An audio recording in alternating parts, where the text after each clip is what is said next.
Fahim HD media, আহলে সুন্নাত ওয়াল জামাতি, মুক্তির পথ। ভাবে যেতে হবে, তবে এমন জায়গায় পূর্বের পুরুষগণ চলে গিয়েছেন যেখান থেকে আর ফিরে আসেনি। একদিন হয়তো বা আমিও সেখানে চলে যাব। জবান খুলে বলুন সেই জায়গাটার নাম কি? কবর নিশ্চয়ই নকল ঘর না আসল ঘর? তো আজ আমরা নকলের পিছনে খুব দৌড়ি, ভালো অফার পেলেই ইমান বিক্রি করে দেই। আছে না নাই বলেন? মনে রাখবেন যে এই মালটা বের হওয়ার পরে বিভিন্ন অফারে বিক্রি হয়, এটা খুব দামি যে তেমন না। আসল সব সময় আসল, কথা বলেন ঠিক কিনা? ইমান মানুষের আসল সম্পদ। এই পৃথিবীর যা আপনি দেখছেন এগুলো সব নকল সম্পদ। এই পৃথিবীর ধরা দামে যা কিছু আছে সব কিছুর নিরঙ্কুশ মালিক হলো তিনি, যিনি অলমাইটি এন্ড ক্রিয়েটর, যিনি সর্বশক্তিমান এবং সৃষ্টিকর্তা।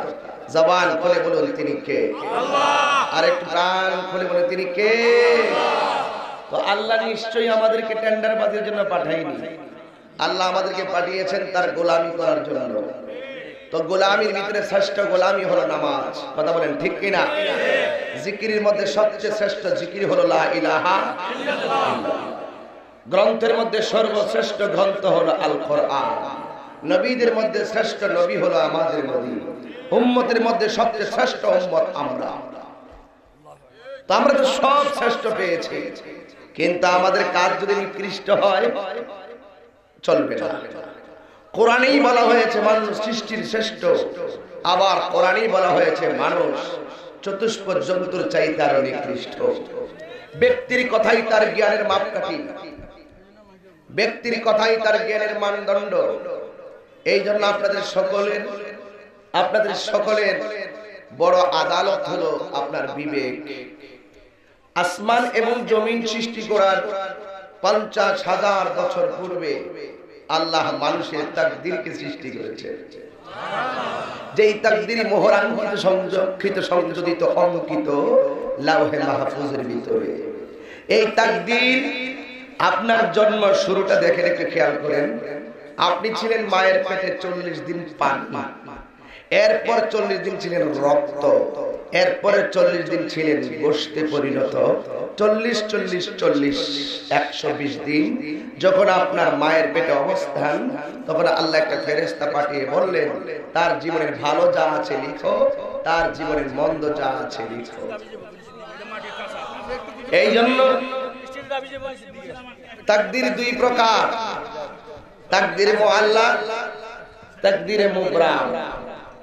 তাকদীরে মুবরাম যেটা, এটা পরিবর্তন হয় না। আর তাকদীরে মুআল্লাক এটা দুইটা মাধ্যমে পরিবর্তন হয়। একটা হলো উসিলা, দোয়া, দোয়ার মাধ্যমে তাকদীর পরিবর্তন হয়। আর একটা হলো নেক আমল। নেক আমলের দ্বারা সবচেয়ে বড় সারপ্রাইজ হলো আল্লাহর হাবিব বলেন বেশি পাপ কাজ করলে আয়ু কমে, আর বেশি নেক কাজ করলে আয়ু বাড়ে। এই জন্য সব কিছুর সুযোগ আল্লাহ দিয়েছেন, কিন্তু এই সুযোগগুলো আমাদের কাজে লাগাতে হবে দুইটা কন্ডিশনের ভিতরে। মা আতাকুমুর রাসূল ফাখুযুহু ওয়া মা নাহাকুম আনহু ফান্তাহু। আল্লাহ রাব্বুল আলামিন বলেন সুদীর্ঘ 23 বছরে 7টি পদ্ধতির মাধ্যমে, জিব্রাইলের মাধ্যমে আমার নবীর উপরে যে কোরআন আমি আল্লাহ নাযিল করেছি, এই কোরআনের ভিতরে যা কিছু কল্যাণকর ভালো তা তোমরা গ্রহণ করো, আর যা থেকে তোমাদেরকে নিষেধ করা হয়েছে তা থেকে তোমরা দূরে থাকো। সত্যের পক্ষে আমার আল্লাহ, ন্যায়ের পক্ষে আমার আল্লাহ, ইবাদতের পক্ষে আমার আল্লাহ। আল্লাহ কোরআনে বলেছেন ফাযকুরুনি আযকুরুকুম ওয়াশকুরুলি ওয়া লা তাকফুরুন। আল্লাহ বলেন তোমরা যদি আমাকে স্মরণ করো, আমি আল্লাহ তোমাদেরকে স্মরণ করব। আমরা আল্লাহকে স্মরণ করি নামাজের মাধ্যমে, আমরা আল্লাহকে স্মরণ করি রোজার মাধ্যমে, আমরা আল্লাহকে স্মরণ করি আল্লাহর জিকিরের মাধ্যমে, আমরা আল্লাহকে স্মরণ করি দানের মাধ্যমে, মা বাবার খেদমতের মাধ্যমে, কোরআন তেলাওয়াতের মাধ্যমে। এখন আল্লাহ কোরআনে বললেন আর করুকুম, তোমরা যদি আমারে স্মরণ করো আমি আল্লাহ তোমাদেরকে স্মরণ করব। এখন আমরা আল্লাহকে স্মরণ করি আল্লাহর ইবাদতের মাধ্যমে। এখন আল্লাহ কিভাবে স্মরণ করবেন? আজ করুকুম, আল্লাহ বলেন আমি তোমাদেরকে স্মরণ করব। এই আজ করুকুমের যতটা তাফসীর খুলবেন সবগুলো তাফসীরের ভিতরে দেখবেন ম্যাক্সিমাম তাফসীরে লেখা আছে আজ করুকুম আইবির রাহমাতে আইবিল মাগফিরাতে। আমার আল্লাহ বলেন তোমরা আমাকে স্মরণ করবা ইবাদতের দ্বারা, আর আমি আল্লাহ তোমাদেরকে স্মরণ করব তোমাদের গুনাহগুলো ক্ষমার মাধ্যমে। এই জন্য সব কথার এক কথা, গুনাহ মাফের মালিক কে? আল্লাহ। আমাদের গুনাহ আছে না নাই? আছে। এই জন্য যুবক সব সময় ভরসা করবেন একমাত্র আল্লাহর উপরে। আল্লাহ ছাড়া আমাদের কোনো ইলাহ নাই। আমার ভাই বলেছিলেন, হাজী আব্দুর রশিদ সাহেব বলছিলেন মাজারে সিজদা করা যাবে না, এটা সঠিক কথা। আল্লাহ ছাড়া কাউকে সিজদা করা যাবে না, আল্লাহ ছাড়া কারোর কাছে মাথা নত করা যাবে না।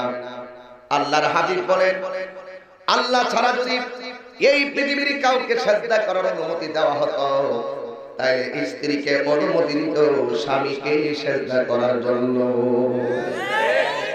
ঠিক কিনা বলেন?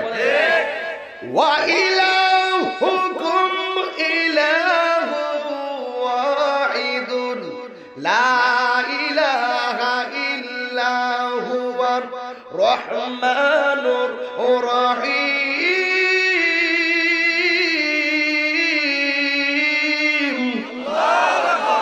আমাদের রবকে সিজদা পাওয়ার মালিক কে? Easy to say but difficult to do. বলা সহজ, করা অনেক কঠিন। তাহিরির বিরুদ্ধে কথা বলা সহজ, তাহিরির মতন হাজার লোক নিয়ে প্রতি রাতে কথা বলা অনেক কঠিন। মিথ্যা গুজব তুলিয়ে ইসলামটার 12টা বাজাই দিছে। আমাদের অবর্তমান আয়েশা বলে আমরা নাকি মাজার পূজা করি, এটা 100 মিথ্যা কথা। সুন্নিরা কখনো মাজার পূজা করে না, সুন্নিরা মাজার জিয়ারত করে। জিয়ারত করে সুন্নত সাহাবা, জিয়ারত করে সুন্নত রাসূল। ঠিক কিনা বলেন? এই মিথ্যা গুজব তুলবেন না। গুজবের কারণে দেশ রসা চলে, দেশের ভাবমূর্তি নষ্ট করার জন্য অনেকে গুজব তোলে। এমন গুজব দেশে আছে না নাই? কিছুদিন আগে পেঁয়াজের দাম 260 টাকা। ঠিক আছে, অসুবিধা নাই, কিন্তু লবণের দাম 160 কে কইছে? ওই একটা দাম বাড়ছে, আর একটা গুজব তুইলা দিছে সুন্নিরা করে বাজার জিয়ারত, আর গুজব তুইলা দে সুন্নিরা বাজার পূজা করে। এগুলা বন্ধ করে দে। এটা আমি এখানে স্পষ্ট বলছি, এখানে মিডিয়া কভারেজ হচ্ছে, সারা বিশ্ব দেখবে, কিন্তু আমরা কখনো লুকোচুরি করে কথা বলি না। ফাঁকে দেয় এসে যারা দ্বন্দ্ব লাগিয়ে দিয়ে যায়, এটা উচিত নয়। ইসলাম এটা কামনা করে না। ইসলাম এমন একটি ধর্ম যেটা আল্লাহর কাছে অ্যাকসেপ্টেবল রিলিজিয়ন। ইন্না দীনা ইনদাল্লাহিল ইসলাম, একমাত্র আল্লাহর কাছে পছন্দনীয় দ্বীন। জোরে বলেন কি? ইসলাম। আর জোরে ইসলাম। সেই ইসলাম এত চমৎকার, দেখেন মানুষ মারা গেলে কি ভদ্রতার সাথে গোসল দেয়, কত আদবের সাথে কবরে রাখা হয়, মানুষ কত মায়া করে তাকে স্মরণ করে, শক্তভাবে ধরে না, নরম হাতে ধরে। এখানে কত ইসলাম কি আমাদের শিক্ষা দিয়েছেন। ইসলাম শিক্ষা দিয়েছেন এতিমের মাথায় হাত বুলিয়ে দিলেও সওয়াব, তার হাতের নিচে যতটা মাথার চুল থাকবে সেই পরিমাণ নেকি আল্লাহ আপনাকে দান করবেন। কষ্ট লাগে না? হাত দিতে কি কষ্ট লাগে? অথচ এটার ভিতরে সওয়াব আছে না নাই? এই সওয়াব দিয়েছেন কে? কারণ আল্লাহ বান্দাকে অনেক মায়া করে বানিয়েছেন। লাকাদ খালাকনাল ইনসানা ফি আহসানি তাকওয়িম। আল্লাহ বলেন অবশ্যই অবশ্যই আমি মানুষকে অবয়ব সুন্দর নমুনায় সৃষ্টি করেছি। এখানে আহসান বলা হয়েছে, ইসমে তাফদীলের সিগা, এখানে হাসান বলা হয় না। শুধু সুন্দর নয়, অতি উত্তম নমুনায় সৃষ্টি করেছি। আল্লাহ বান্দাদেরকে গলা পর্যন্ত বানিয়েছেন ফেরেশতা দ্বারা, বলছে নকশা বানাও, আর চেহারাটা আল্লাহ নিজে ডিজাইনার। ফি আইয়ি সূরাতিন মা শাআ রাক্কাবা, মানুষের চেহারার স্ট্রাকচার আল্লাহ রাব্বুল আলামিন যেভাবে চেয়েছেন এভাবে বানিয়েছেন। এই জন্য হাদিস শরীফে এসেছে, কাউকে যদি প্রহার করো চেহারার মধ্যে আঘাত করো না, পিঠে আঘাত করো। দেখেন না স্কুলের স্যাররা পিঠে আঘাত করে, হাতে আঘাত করে, চেহারায় আঘাত করে না। যখনই চেহারায় আঘাত করে তখনই তার বিরুদ্ধে মামলা হয়, ঠিক কিনা বলে? অভিভাবক জিজ্ঞেস করে আপনি চেহারায় মারলেন কেন, মাথায় আঘাত করলেন কেন? এটা আল্লাহ রাব্বুল আলামিন ফি আইয়ি সূরাতিন মা শাআ রাক্কাবা, এই সূরাতটা আল্লাহ যেমন চেয়েছেন তেমন করে বানিয়েছেন। সুবহানাল্লাহ। এই জন্য হিজরা দেখলে রসিকতা করা যাবে না, বুবা দেখলে রসিকতা করা যাবে না, কালো দেখলে নিন্দা করা যাবে না, মোটা দেখলে নিন্দা করা যাবে না। এবং মানুষ যদি চিকন হয়, দরিদ্র হয়, তাদেরকে নিন্দা করা যাবে না। আমার আল্লাহ বান্দারে বড় মায়া করে দিয়েছেন। জবান খুলে বলেন আল্লাহু আকবার। ইবাদত পাওয়ার মালিককে আগে রাস্তাঘাটগুলি ওপেন করেন, কারণ হলো একটাই, কোনোদিন মানুষের বিরুদ্ধে মিথ্যা কথা বলবেন না, মুনাফিকি করবেন না, মুনাফিকি করবেন না। আমার নবী বলেন কাফের চাইতে আরো জঘন্য হলো মুনাফিক। মুনাফিকের কারণে শান্তির ঘর সেকেন্ডে অশান্তির দাবানলে পড়ে যায়। কথা বলেন ঠিক কিনা? এই জন্য আল্লাহ কোরআনে বলছেন ইন্নাল মুনাফিকিনা ফি দারকিল আসফালি মিনান নার, নিশ্চয়ই মুনাফিকরা জাহান্নামের সর্বনিম্ন স্তরে বাস করবে। মুনাফিকদের আলামত হলো তিনটি। কথা বললে মিথ্যা বলবে, ইজা ওয়াদা আখলাফা, ওয়াদা করলে খেলাফ করবে, আর তিন নম্বর হলো ইজা তুমিনা খানা, যখন সে তার কাছে আমানত রাখা হবে আমানতের খেয়ানত করবে। এখন কি পাইলাম ওয়াজের ভিতরে? আল্লাহর ইবাদত। এখন বের করব নবীর মুহাব্বত, ইবাদতের কথা এতক্ষণ বললাম। এই জন্য আমরা সবাই দুনিয়াতে আল্লাহ রাব্বুল আলামিন পাঠিয়েছেন ইবাদতের জন্য, বাট নট টেন্ডারবাজি, নট চাঁদাবাজি, নট সন্ত্রাসী, নট মিথ্যাবাদিতা, নট মুনাফিকতা। একমাত্র বندگی করতে হবে কার? আল্লাহ রাব্বুল আলামিন বলেন ওয়ামা খালাকতুল জিন্না ওয়াল ইনসা ইল্লা লিয়াবুদুন। আল্লাহ বলেন আমি মানুষ এবং জিন জাতিকে সৃষ্টি করেছি একমাত্র আমি আল্লাহর গোলামি করার জন্য। এখন সেই গোলামি যদি কবুল করতে হয়, আল্লাহ বলেন ও বন্ধু আপনি বলে দেন ইন কুনতুম তুহিব্বুনাল্লাহ, যদি তোমরা আল্লাহকে ভালোবাসতে চাও ফাত্তাবিউনি, আমার নবী বলেন আমাকে তোমরা ফলো করো। If you do love Allah follow the Muhammad Mustafa সাল্লাল্লাহু আলাইহি ওয়াসাল্লাম, যদি তোমরা আল্লাহকে পেতে চাও আমি নবীকে অনুসরণ করো, অনুকরণ করো। এখন প্রশ্ন হলো আল্লাহ তোমাকে ভালোবাসতে গেলে তোমার বন্ধুকে অনুসরণ করা লাগবে, তবে আল্লাহ তুমি কি করবা? ওই ইউহিব্বুকুমুল্লাহ, আল্লাহ রাব্বুল আলামিন তোমাদেরকে ভালোবাসবে। ও আল্লাহ ভালোবেসে তো একজন আরেকজনকে অনেক উপহার দেয়, কেউ ভালোবেসে কোরআন দেয়, কেউ ভালোবেসে হাদিসের কিতাব দেয়, কেউ ভালোবেসে গোলাপ ফুল দেয়। আল্লাহ কই তোমরা যদি আমার বন্ধু নবীর ভালোবাসো আমি আল্লাহকে ভালোবাসা হবে, এবার আমি আল্লাহ তোমাদেরকে ভালোবাসবো। ও আল্লাহ তোমাকে ভালোবাসলাম ইবাদতের দ্বারা, তুমি আমাদেরকে কিভাবে ভালোবাসবা? আল্লাহ কয় ওয়া গফির লাকুম যুনুবাকুম, আমি আল্লাহ তোমাদেরকে ভালোবাসবো তোমাদের গুনাহগুলো ক্ষমার মাধ্যমে। এই জন্য আমি আর আসতে পারি কিনা সবগুলা কথা ওয়াজের ভিতরে ঢুকাই দিয়ে যাচ্ছি। রাতের বেলা শুয়ে শুয়ে হিসাব মিলাইয়া নিবেন আমি কি বলতে চাই। ভালোবাসতে হবে নবীকে, ভালোবাসতে হবে আল্লাহকে, ভালোবাসতে হবে মা বাবাকে। কিন্তু সামনে 14ই ফেব্রুয়ারি আসতেছে, কথা বলেন ঠিক কিনা বলেন? এই 14ই ফেব্রুয়ারি কোচিং বন্ধ, কথা বলেন ঠিক কিনা? আমাদের শিক্ষামন্ত্রী ডক্টর দীপমণিও বলেছেন ওই দিন কোচিং বন্ধ, প্রাইভেট বন্ধ। অভিভাবকরা সচেতন থাকবেন আপনার সন্তান যেন বাহিরে না যেতে পারে।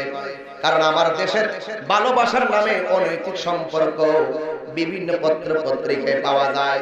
বর্তমানে 14ই ফেব্রুয়ারি ভালোবাসা দিবসের নামে যে দিবস চালানো হয়েছে, এটা সম্পূর্ণ ইহুদি খ্রিস্টানদের চক্রান্ত, কথা বলেন ঠিক? ওই ভালোবাসা মানি যেই ভালোবাসার ভিতরে কোরআন আছে, ওই ভালোবাসা মানি যেই ভালোবাসার ভিতরে আল্লাহ রাসূলের সন্তুষ্টি আছে। বর্তমান যে প্রেক্ষাপটের ভালোবাসা, এটা ভালোবাসা নয়। 14 ফেব্রুয়ারি দিবসের নাম ভালোবাসা, কিন্তু মূলত জাতির জন্য বড় সর্বনাশ। মূসা কালিমুল্লাহ আল্লাহকে বলেছিলেন কি বলেন, একজন উত্তর দেন। মাশাআল্লাহ, খুব মনোযোগ আপনারা। আল্লাহ তুমি খুশি হলে কি করো? আল্লাহ রাব্বুল আলামিন বলেন আমি যখন খুশি হই তখন বান্দার মাঝে বৃষ্টি নাজিল করি। সুবহানাল্লাহ। আমি যাওয়ার পরে করে কি নাজিল করে? বৃষ্টি। এরপরে তো মুসা আলাইহিস সালাম কথা বলতে বলতে অভ্যস্ত আল্লাহর সাথে, ডাক দিয়ে কয় এর চাইতে বেশি খুশি হলে তুমি কি করো? আমি বাড়িতে মেহমান পাঠাই। তো যশপুর আজকে মেহমান আসছে, ওরা কি বেজা? কি হাদিস কি বেজা? আর আল্লাহ খুশি হলে মেহমান পাঠায়। এরপরে মুসা নবী ডাক দিয়ে কয় এর চাইতে যদি বেশি খুশি হও কি করো? মানুষের সংসারে আমি কন্যা সন্তান দান করি। দেখছেন কি দান করি? কন্যা সন্তান দান করি। বাস এখন দেখেন আমাদের থিওরি কি, মেহমান বেশি আসলে আমরা বেজার হই, 2 দিনের জায়গায় 3 দিন থাকলে বেজার, বৃষ্টি আসতে বেজার, কন্যা সন্তান হইল বেজার। যেখানে আমরা বেজার সেখানে কে খুশি? জবান করে কে খুশি? তো আমরা আল্লাহর খুশি চাই কি চাই না? তো এই জন্য 3 কাজে আমরা খুশি। এই জন্য মুসা আলাইহিস সালাম বলেন আল্লাহ কালিম এবং হাবিবের মধ্যে পার্থক্য কি? মুসা আলাইহিস সালামকে আল্লাহ বললেন কালিম হলো তিনি যিনি ইবাদত করে আমি আল্লাহর সন্তুষ্টির জন্য, আর হাবিব হলো তিনি স্বয়ং আমি আল্লাহ ওই রাসূলের বন্ধু নবীর সন্তুষ্টি কামনা করি। সব কি উল্টা, সব কি? এই জন্য what is the difference between Kalim and Habib? Enough difference. আমার আদম নবীকে আল্লাহ বলেন সফিউল্লাহ, মুসা নবীকে কালিমুল্লাহ, দাউদ নবীকে খলিফাতুল্লাহ, নূহ নবীকে নাজিউল্লাহ, ঈসা নবীকে রূহুল্লাহ, বাট আমার নবীকে আর আমার নবীকে তো হাবিবুল্লাহ, এমন যাকে আল্লাহ নিজে জিব্রাইলকে পাঠানোর সময় বললেন ও জিব্রাইল তোমার হাতে 70,000 লাইট নাও। কয় হাজার? এই লাইট গুলো হলো নূরের লাইট। কিসের লাইট? জিব্রাইল আলাইহিস সালাম বলেন আল্লাহ কেন?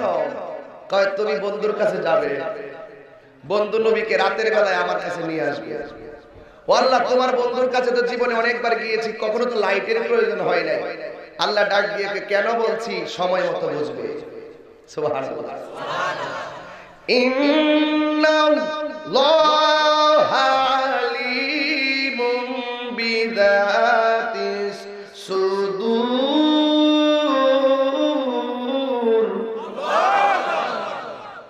অন্তরের খবর একজনই জানে, জবান খুলে বলেন তিনি কে? আল্লাহ। 70,000 লাইট নিয়ে রাসূলের কাছে আসলেন, এসে দেখছেন আমার রাসূল ঘুমাচ্ছে। ও আল্লাহ তোমার বন্ধু ঘুমায়। আল্লাহ বলেন তোমার জিহ্বাটা বন্ধু নবীর কদমের তলায় লাগিয়ে দাও। জিহ্বাটা যখন তলায় লাগিয়ে দিলেন, সাথে সাথে আমার রাসূল ঘুম থেকে জাগ্রত হয়ে গেলেন। দেখেন রাসূল এবং আমার মধ্যে কি পার্থক্যটা দেখেন। আমরা ঘুমাইলে ওযু ভেঙে যায়, রাসূল ঘুমাইলে ওযু ভাঙে না। আমরা ঘুমাইলে দেখি না, রাসূল ঘুমাইলে দেখে।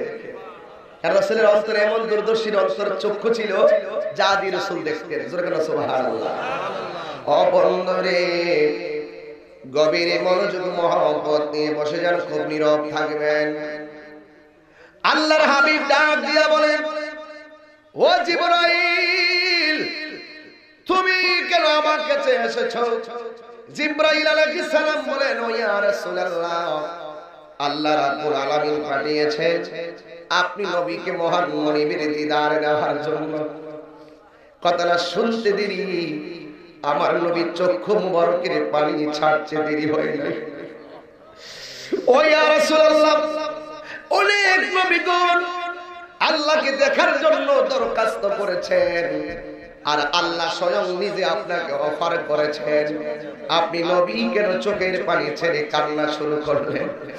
আমার নবী ডাক দিয়ে কই, ও জিবরাইল, আমি কেন কান্দি জানোনি? কারণ হলো একটাই, আমি নবী যদি আল্লাহর দিদারে চলে যাই, আমার উম্মত আমি রেখে যাব কোথায়? এই কথা বলার পরে আল্লাহর পক্ষ থেকে ফরমান জারি হয়ে গেল, ও জিবরাইল, আমার বন্ধু নবীরে বলে দাও, যতক্ষণ যতটুকু সময় আমি আমার বন্ধুকে আমার দরবারে রাখবো, ততক্ষণ পর্যন্ত আমার বন্ধু নবীর উম্মতের আমলনামায় একটা গুনাহ লেখা হবে না। এই কথা শোনার পরে ফাতাবাসসামা রাসূলুল্লাহ সাল্লাল্লাহু আলাইহি ওয়াসাল্লাম। হাসি তিন প্রকার। এক নম্বর হাসির নাম দেহেক, আরেক প্রকার হাসির নাম কাহকা, আরেক প্রকার হাসির নাম তাবাসসুম। দেহেক হলো মৃদু হাসি, কাহকা মানে হলো অট্ট হাসি, কি? আর তাবাসসুম মানে হলো মুচকি হাসি। যেমন আমার মেয়ের নাম তাবাসসুম। আলহামদুলিল্লাহ, দেখছেন কেমনে মিলছে? ভাইয়ের মেয়ের নাম তাবাসসুম, আমার মেয়ের নাম তাবাসসুম জাহান তোহফা। সবাই জানি গেল। আল্লাহু আকবার বলেন, আর যখন আল্লাহু আকবার। আমার তাবাসসুম মানে মুচকি হাসি। আজকে আমার দেশে কি কই জানেন? অনেক গবেষণায় বলা হয়, বেশি বেশি হাসবে, রোগ বিমার থেকে মুক্তি থাকবে। হা হা করে পার্কের ভিতরে যখন হাঁটতে যায়, লাইন ধরে দিলে হাসির প্রতিযোগিতা, হা হা করে হাসে। ওই হাসতে নাকি মন সতেজ থাকে, হাসতে নাকি রোগ বিমার হয় না। এইভাবে তাদেরকে ট্রেনিং দেওয়া হচ্ছে। কিন্তু না, আমার নবী কই মুচকি হাসি উত্তম। যারা বলবে কাহ কা হা হা করো, হাসলে রোগ ভালো থাকবে, এটা নিঃসন্দেহে ইহুদি খ্রিস্টানদের চক্রান্ত। হাত তুলে বলুন ঠিক কিনা বলো। মন যদি সতেজ করতে চাও কোরআন তেলাওয়াত করো, ঠিক কিনা বলো। মন যদি সতেজ করতে চাও 5 ওয়াক্ত নামাজ পড়ো। রাসূল বলেন মুচকি হাসি উত্তম, কাহকা অট্ট হাসি হারাম। এই হারাম দিয়ে কখনো আরাম পাওয়া যাবে না, ঠিক কিনা বলো। এই জন্য যুবকের দল অনুরোধ করে বলি, আমার নবীকে জিবরাইল আলাইহিস সালাম বললেন, ও জিবরাইল, আমার উম্মত আমি কোথায় রেখে যাব? যখন আল্লাহ বললেন আমার বন্ধুর উম্মতের আমলনামায় যতদিন আমি আল্লাহ আমার বন্ধুকে রাখবো, উম্মতের আমলনামায় কোনো গুনাহ লেখা হবে না। সাথে সাথে ফাতাবাসসামা, কবির মনোযোগ, ফাতাবাসসামা দেরি করে নাই। উম্মতের শুভ সংবাদ শুনেই সাথে সাথে এখানে ফা আছে, ফা মানে অনতি বিলম্বে, বিলম্ব করে নাই। সাথে সাথে আমার নবী একটা মুচকি হাসি দিলেন। হাসি দেওয়ার পর নবীর সানায়ে ওলিয়ার দুইটা দাঁতের 32টা দাঁতের নাম আছে। এর মধ্যে দুইটা দাঁতের নাম সানায়ে ওলিয়া, এই সানায়ে সুফলা সানায়ে ওলিয়া। এই দুইটা দাঁতের কিছু অংশ নবীর দুইটা ঠোঁট মোবারক, শাফাতাইন, শাফাতুন শাফাতাইন। শাফাতাইন মানে দুইটা ঠোঁট মোবারক। সুবহানাল্লাহ। যখন একটু ফাঁক হয়ে গেল, নবীর দন্ত মোবারক হালকা বের হলো। কারণ বের হওয়ার সাথে সাথে আমার নবীর দুইটা দন্ত মোবারক থেকে এমন একটা নূরের ঝিলিক মেরেছে, জিবরাইলের 70,000 লাখ মিটি মিটি করা শুরু করেছে। আল্লাহ ডাক দিয়ে জিবরাইল, ও জিবরাইল, তুমি যদি আজকে আমার বন্ধুর সামনে নূরের লাইটগুলা নিয়ে না যাইতা, জিবরাইল আলাইহিস সালাম আরে হযরতে মুসা কালিমুল্লাহ আমার নূরের তাজাল্লিতে যেইভাবে তুর পাহাড়ে বেহুশ হয়ে গেছিল, আজকে তোমার কাছে লাইট না থাকলে তুমি আমার বন্ধু নবীর নূরের তাজাল্লিতে তুমি জিবরাইলও বেহুশ হয়ে যাইতা। দেখছেন কত গভীর। কত সূক্ষ্ম। এবার আল্লাহর হাবিব সাল্লাল্লাহু আলাইহি ওয়াসাল্লাম খুশি হয়ে গেলেন। এবার নবী বুরাক উঠলেন, ওঠার পরে রাসূল রওনা দিলেন। দেওয়ার পরে সামনে একটা কবর পাইলেন। কি পাইলেন?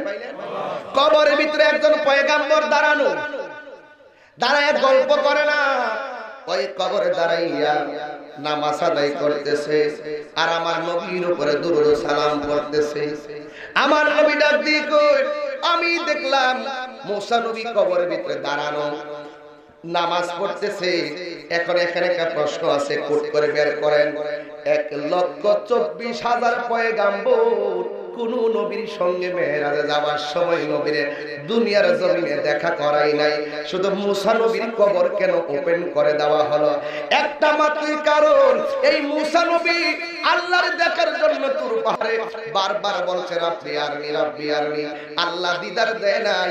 বন্ধু নবীরে নেওয়ার সময় মুসা নবীরে দেখাইয়া দিয়েছে, তাকাইয়া দেখ হাবিবুল্লাহ কারে কয় আর কালিমুল্লাহ কারে কয়। বিহাত তুলে বল আল্লাহু আকবার। কথাগুলি স্পষ্ট হয়ে গেল।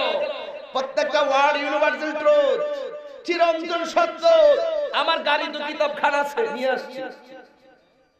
কেউ যদি বলে এগুলা পাইলাম কোথায় থেকে, দলিলে পাইছে। তাহির এমন গায়ের জোরে কথা বলে না, দলিলের জোরে কথা বলে। এই জন্য তাহির একটা হিম্মত আছে, সাহস আছে, কারণ আমি কখনো বানিয়ে কথা বলি না।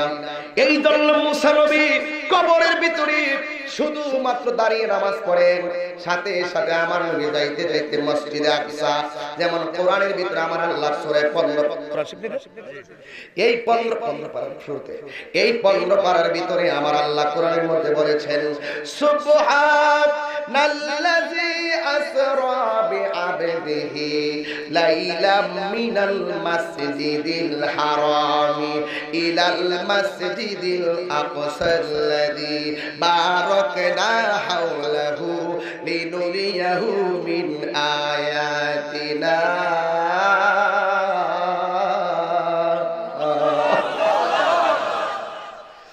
ইন্নাহু হুয়াস সামিউল বাসীর।